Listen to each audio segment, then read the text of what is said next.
Welcome back, everyone. Today is February the 5th or 6th, I'm not sure.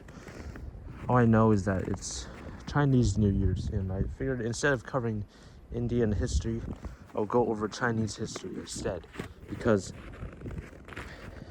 I recently read a lot of articles about the Ming Dynasty of China. So before I forget what I read, I'll just cover it all here, especially since it's Chinese New Year's.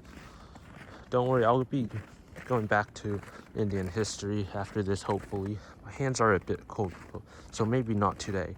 But I'll go over the Ming Dynasty here, because last time we left off in Indian history, we're covering around the same time period as the Ming Dynasty, which ruled China from 1368 to 1644.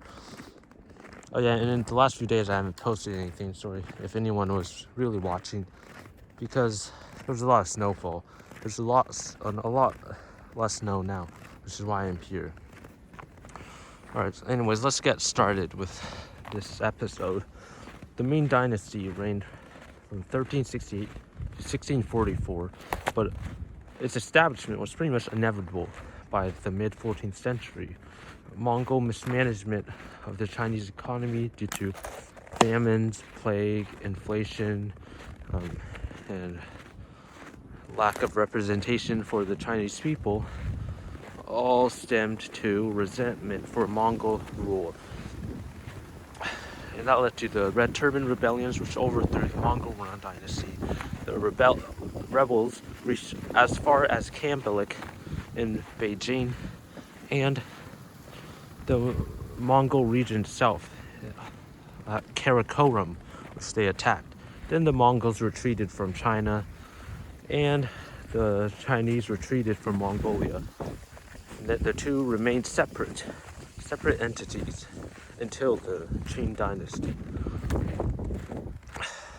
There was one region the Mongols didn't leave though, and that was Yunnan in 1380s. In the 1380s, China under Zhu Di and Zhu Renzhan invaded Yunnan and incorporated it into the Chinese Emperor. In 1368, though, the Onwu Emperor was declared by Zhu Di.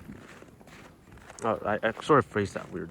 Zhu Di proclaimed himself the Onwu Emperor, the first emperor of the Ming Dynasty of China. And yeah, he led a peasant rebellion, which naturally meant his policies were very favorable towards peasants. He saw agriculture as the main venue for the wealth of the Ming government instead of trade, which meant he didn't trust the eunuchs at all. In fact, he didn't trust a lot of his officials and scholars and concubines too. He had at least 20,000 of them flayed, flogged, executed, imprisoned. He did that to anyone who criticized him. His peasants didn't criticize him a lot though, especially since, his policies were very favorable to them. The Onwu Emperor reigned from 1368 to 1398, I think. It was succeeded by the Jianwen Emperor, who had a short reign, a very short reign actually, of only 3 years before he was deposed by his relative Zhu Di. Zhu Di proclaimed himself the Yongle Emperor and immediately began to try to establish China's relations all over the world with his 7 voyages into the Indian Ocean, known as the Western Ocean, led by the Muslim eunuch Zheng He. So instead of being like Onwu, the Yongle Emperor is quite different. First of all, he trusted eunuchs. Secondly, he saw trade as more beneficial than agriculture. And thirdly, his relations with the Timurids were much more cordial. The Timurids at this time ruled much of Iran. There were also Mongols, like the Yuan Dynasty, which still existed in Mongolia. but both were quite hostile until 1405 when Timur died while en route to invade China. Successor Shah Rukh had much better relations with China, especially personally with the Yongle Emperor. They exchanged many amicable letters. They made these contacts by the voyages of Chen Liu, who traveled the Silk Road parallel to Zheng He's voyages along the maritime Silk Road. Zheng He, by the way, reached several regions, including Southeast Asia, India, Africa, or East Africa, Arabia, and Iran, for the purpose of making people aware China was a great power again, and to collect tribute from them. Technically, they were just trade missions, but China wanted to treat these trade missions as tribute. So it would seem like these nations were acknowledging China's superiority, or at least that's what I think. Those voyages lasted after the Yongle Emperor's death, up to the 1430s. In fact, that's around the time Zheng He died, a while on his last voyage around the Indian Ocean. Afterwards, the Chinese fleet was left in disrepair and eventually decayed to nothingness by the 16th century, though it was later revived. For the time being, though, China had the most powerful navy in the world. It intervened in Sri Lanka around the 1410s and defeated several Chinese pirate fleets in Southeast Asia. I said there were Chinese peasant or pirate fleets, but there were also a bunch of, I guess, Malays there. Anyways, Zheng He, died around the 1430s. The Yongle Emperor died in 1424 on campaign against the Mongols. He led several military expeditions against Mongolia. Mongolia at this time, by the way, was not very united. Technically, it was all under the leadership of the Northern Yuan, which was led by the Khalkhin Mongols. However, the Mongols in the east and the south all frequently disobeyed him and were at best bad vassals to him. And the western Mongols under the Oirats, who were very hostile against China too, they were out of the Northern Yuan's control as well. Anyways, most of the expeditions of Yongle against the Mongols were, they had mixed results. Some were successful, some not. In fact, like I said, he died during one. His campaigns in Vietnam were also had similar results, because while he did occupy most of the country, he could never fight off the guerrillas. So, jungle warfare. It was sort of like a Vietnam War, very similar to the Vietnam War in the mid-20th century.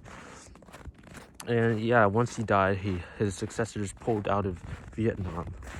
Who were his successors? The first one was, I can't remember his name because he only reigned 1 year. But because he only reigned 1 year and didn't do much for the state, he decided his funeral shouldn't be very lavish, so he wouldn't overburden the subjects.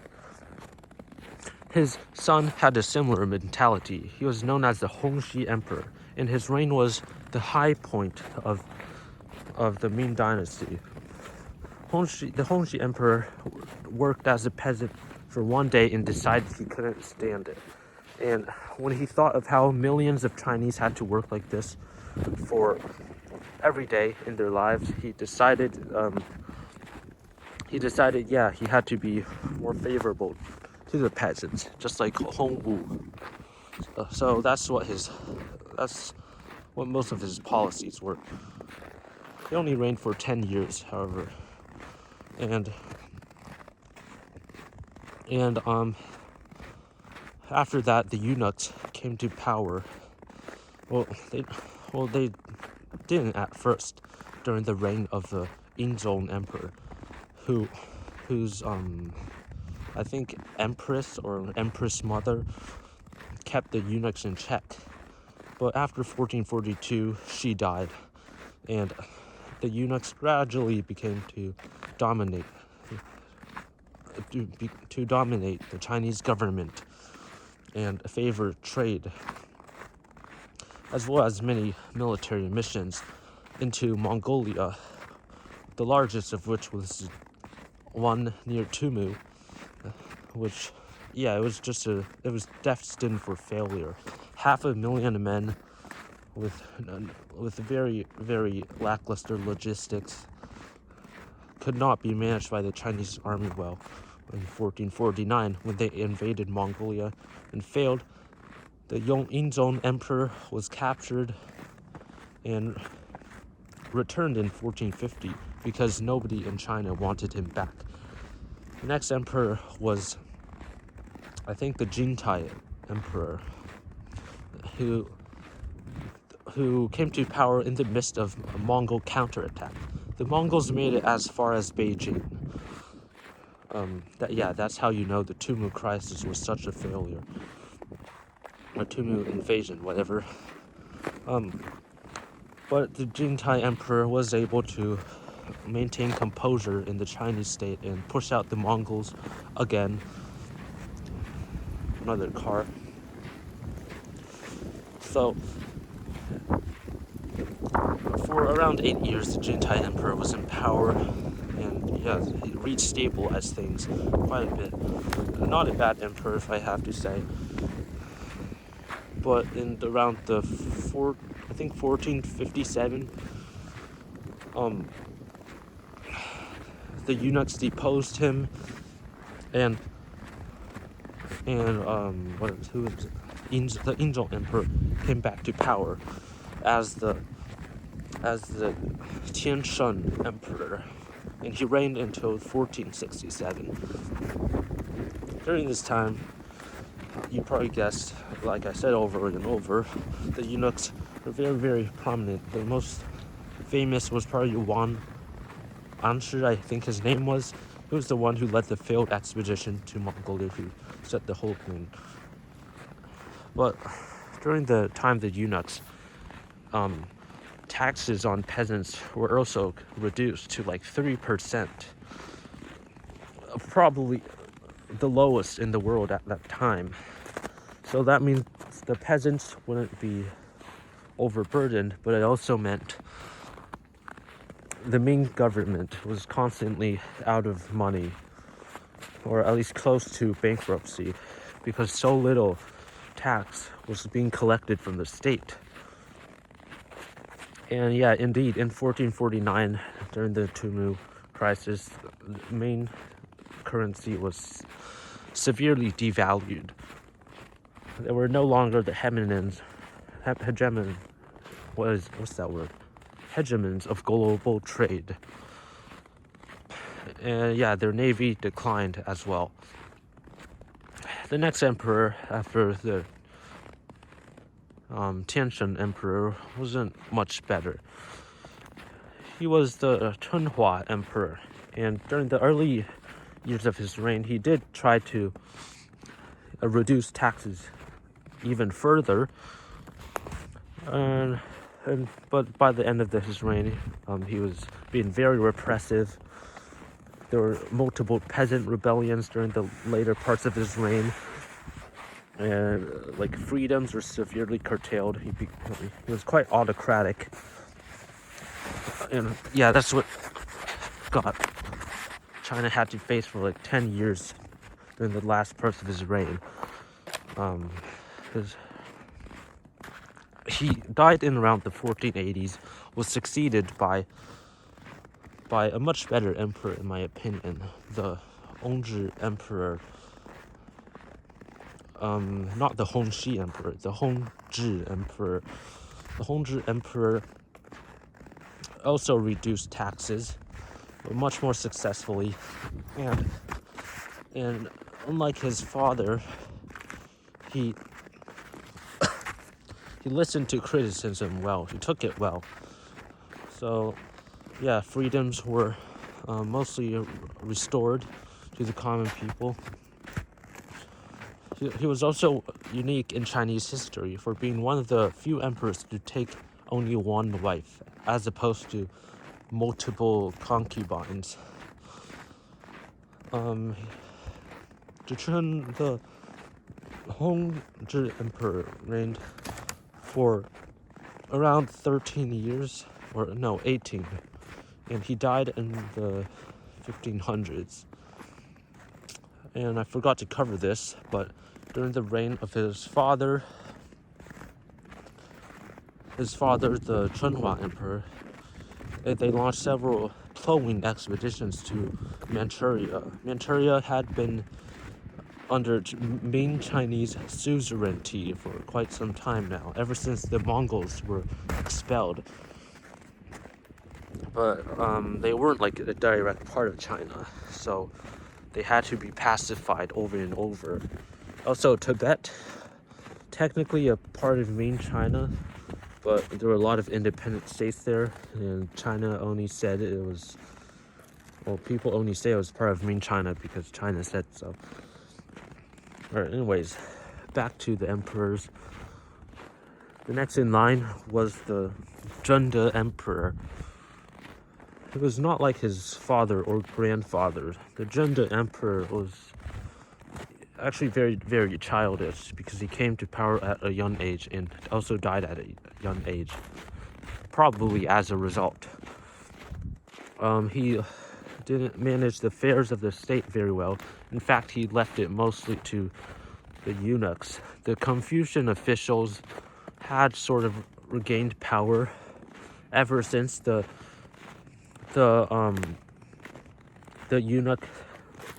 eunuchs led that failed expedition to Mongolia. Yeah, Confucian officials retained most of the power until the reign of the Zheng Emperor, and then when the Zheng Emperor died in the 1520s, the power of the eunuchs increased drastically under the reign of who is it? The Jia Emperor, I think. His was a very long reign and quite stable too, aside from a few Mongol encroachments and Japanese pirate invasions, which the Chinese couldn't repel because they didn't have a navy. Or they did, but they destroyed it. But in like around like central China, things were mostly stable. But beneath that stability was a silent collapse of the main central government because yeah, a lot of power was given to the eunuchs. The Jia Emperor, while he did make sure his government officials didn't do anything funny, he still ceded a lot of power to officials and eunuchs. And I don't think he attended a state meeting like very much during his reign, which ended in the 1560s. The next emperor I can't remember well because he only reigned for 5 years. When he died, he was succeeded by the Wanli Emperor, probably one of the more famous emperors, because he reigned for quite a long time, 60 or something years. I think 60 or something years. Starting at the mid-1560s, he revived China's economic strength to the levels seen during the Hongwu, Yongle, and Hongxi emperors. So it was a sort of a second golden age. The emperors before him were mediocre at best, aside from Hongxi. But the Wanli Emperor restored that degree of prosperity, or a certain level of prosperity, during the early parts of his reign. After 1580, the Wanli emperor took power over the central government himself. So, yeah, ruled as an absolute monarch. He did listen to the eunuchs and Confucian officials, but they didn't have as much influence over him as previous emperors. And then after 1600, he completely reversed on that situation, because he turned his back on managing the government, so his officials regained power, and that's when the Ming Dynasty started to collapse. But before that, I want to cover more foreign affairs of the Ming Dynasty, because the Europeans were starting to arrive since the reign of the Zheng Emperor. And the first Europeans were the Portuguese, who acquired a trading port at Macau in southern China. Portuguese allied with the Japanese against China, and sometimes they allied with the Chinese against the Japanese, or with the Malays against the Chinese, or maybe the Chinese allied with the Malays against the Portuguese. There's a lot of change in the geopolitical system in the Far East during this time. But the Portuguese were mostly harmless. They introduced some cool things to China. China introduced also cool things to the Portuguese, and there wasn't a lot of major conflicts. And after the 1560s, After the 1560s, the next European to arrive were the Spanish, I think, and they were sometimes very hostile to the Chinese, and sometimes not, because they did want that Chinese wealth and had a lot of silver to trade with the Chinese, but at the same time they did have plans to they did have plans to invade China like once or twice. You know who else had actual plans to invade China, though? That was the Japanese, not during the 20th century, but also during the late 16th century, during the Imjin War, which happened during the reign of the Wanli Emperor. Japan reunified and decided it wanted to become a great power in the Far East, to replace China as the hegemon of the region by conquering China.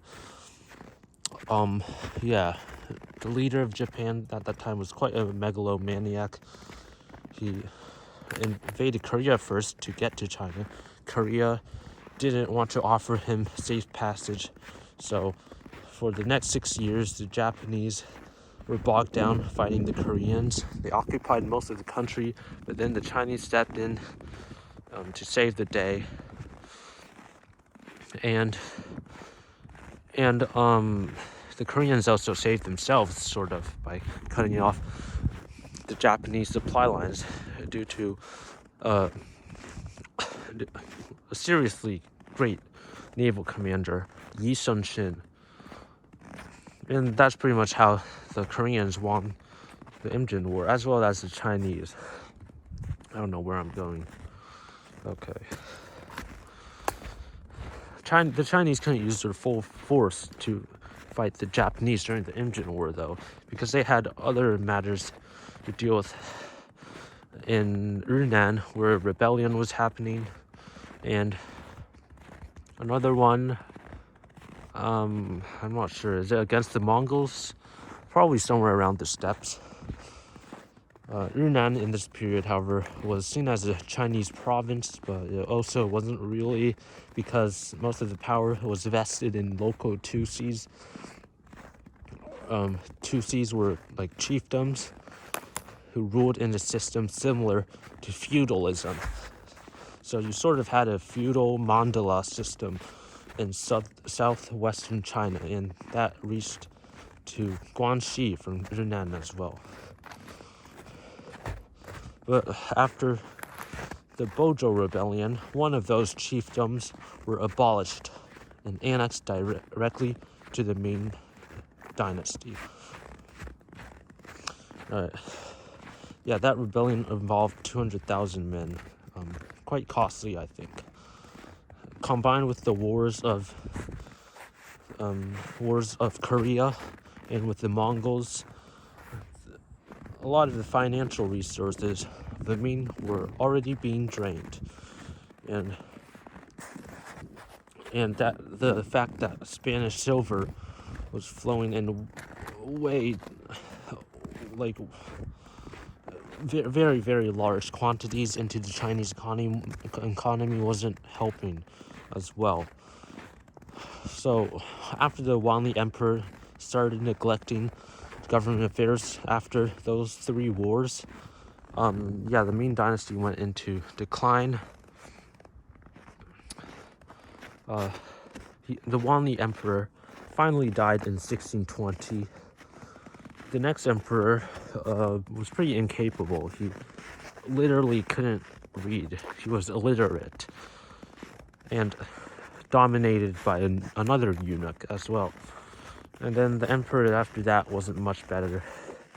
Then the Manchus invaded, thanks to China being weakened from a peasant rebellion led by Li Zicheng. The Manchus acquired the trust of Wu Sangui, who opened the gates to Beijing for the Manchus, so they could help, or at least technically help him, repel the peasant rebels, which was a pretty bad mistake, because the Manchus defeated the Ming, then defeated the rebels, then established control over all of China in a series of wars that lasted up to 40 years and devastated all of China. At least 25 million were killed. And that's where this video comes to an end, and where the Ming Dynasty comes to an end.